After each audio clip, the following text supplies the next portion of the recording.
দিনের গাজায় যুদ্ধবিরতি বাস্তবে রূপ নেওয়ার আগেই অশান্তির আগুন জ্বেলেছে ইসরায়েল। শান্তি চুক্তি লঙ্ঘন করে বেসামরিক নাগরিকদের উপর হামলা শুরু করেছে তারা। ফলে তাদের সাধারণ মানুষের জীবন আবারও দুর্বিষহ হয়ে উঠতে শুরু করেছে। অন্যের ঘরে অশান্তির আগুন জ্বালাতে গিয়ে নিজেরাও ক্ষতিগ্রস্ত হচ্ছে ইসরায়েলি সেনারা।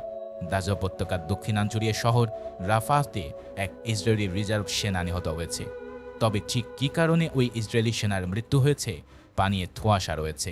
বুধবার ইসরায়েলি সামরিক কমান্ড জানায়, গাজার দক্ষিণাঞ্চলীয় শহর রাফাতে অজ্ঞাত এক হামলায় তাদের এক রিজার্ভ সেনা নিহত হয়েছে।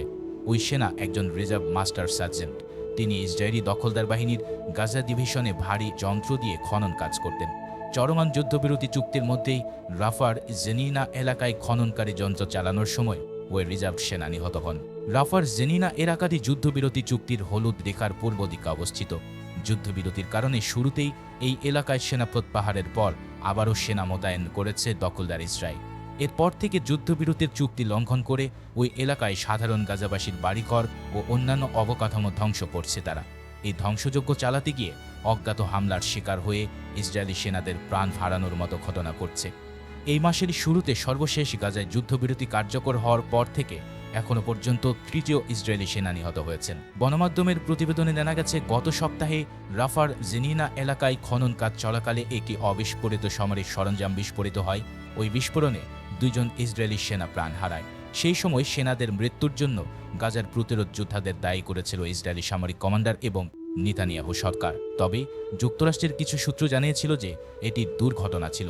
দুর্ঘটনার কারণেই প্রাণ হারিয়েছে ওই 2 ইসরায়েলি সেনা। এছাড়া ওই 2 ইসরায়েলি সেনার মৃত্যুর পেছনে জড়িত থাকার বিষয়টি অস্বীকার করেছিল ফিলিস্তিনি প্রতিরোধ গোষ্ঠীও। তবুও গাজা উপত্যকায় ব্যাপক বিমান হামলার নির্দেশ দেয় তখন ইসরায়েলি দখলদার সরকার। ফলে অবরুদ্ধ ওই অঞ্চলে কয়েক ডজন ফিলিস্তিনি নিহত হয়। তবে গাজায় যুদ্ধবিরতি ভাঙার আশঙ্কা নেই বলে দাবি করেছিলেন মার্কিন প্রেসিডেন্ট ডোনাল্ড ট্রাম্প। মঙ্গলবার ট্রাম্প বলেন, গাজায় যুদ্ধবিরতি ভাঙার কোনো সম্ভাবনা নেই। ইসরায়েলের হামলা যুদ্ধবিরতিতে কোনো প্রভাব ফেলবে না বলেও দাবি করেন তিনি। এর মধ্যেই বুধবার থেকে তারা যুদ্ধবিরতি পুনরায় কার্যকরের ঘোষণা দিয়েছে দখলদার ইসরায়েল। মাইক্রো ব্লগিং সাইট এক্সের এক পোস্টে ইসরায়েলি সেনাবাহিনী বলছে, রাজনৈতিক নেতাদের নির্দেশনা পাওয়ার পর যুদ্ধবিরতি চুক্তি পুনরায় কার্যকর করেছে ইসরায়েলি সেনাবাহিনী। পর্যবেক্ষকরা বলছেন, গাজায় যুদ্ধবিরতি নিয়ে এখনও দ্বিধার মধ্যে রয়েছে ইসরায়েল।